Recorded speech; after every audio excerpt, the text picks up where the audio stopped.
ఇంకోటి ఏంటంటే స్నానం చేసినప్పుడల్లా హెయిర్ వాష్ కూడా చేయాల్సిందేనా? అంటే చాలా మందిలో భయం ఏంటంటే ప్రతిరోజు తల స్నానం చేస్తే జుట్టు అంతా ఊడిపోతుంది అని భయం, ఫియర్ ఉంది, చాలా మందికి ఉంది. నిజమా అది? లేదు, ఎవ్రీడే హెయిర్ వాష్ చేయొచ్చు. ఇప్పుడు మీరు జిమ్ చేస్తున్నారు అనుకోండి, మీకు ఎంత స్వెట్ వస్తుంది, అదే స్వెట్తో మీరు బయటికి వెళ్తే ఆ పొల్యూషన్కి ఇంకాస్త డస్ట్ అనేది వస్తుంది. అట్లా కాకుండా మనం వెళ్ళి రాగానే వెంటనే స్కాల్ప్ క్లీన్ చేసుకుంటే స్కాల్ప్ అనేది చాలా హెల్దీగా ఉంటుంది. అయితే ఎవ్రీడే హెయిర్ వాష్ చేస్తే హెయిర్ లాస్ వస్తుంది అని చాలా మంది అనుకొని చేయరు. అసలు హెయిర్ లాస్ ఉన్న వాళ్ళైతే ఇంకా అస్సలు చేయరు. అట్లా ఏమి ఉండదు.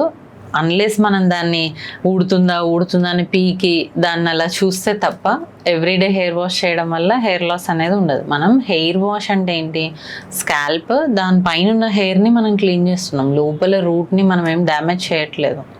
అంటే తలస్నానం చేసినప్పుడు కొంత 4 వెంట్రుకలు రాలిపోయి నీళ్లు పోయి కానీ కింద నుంచి అలా వెళ్తూ ఉంటే ప్రాణం పోతూ ఉంటుంది. నిజంగా అందరికంతే. నీకు బాత్రూంలో తలస్నానం చేసిన ప్రతి ఒక్కళ్ళు ముందు చూసుకుంటారు ఆ వాటర్లోంచి ఎన్ని వెంట్రుకలు అన్నీ వాళ్ళని.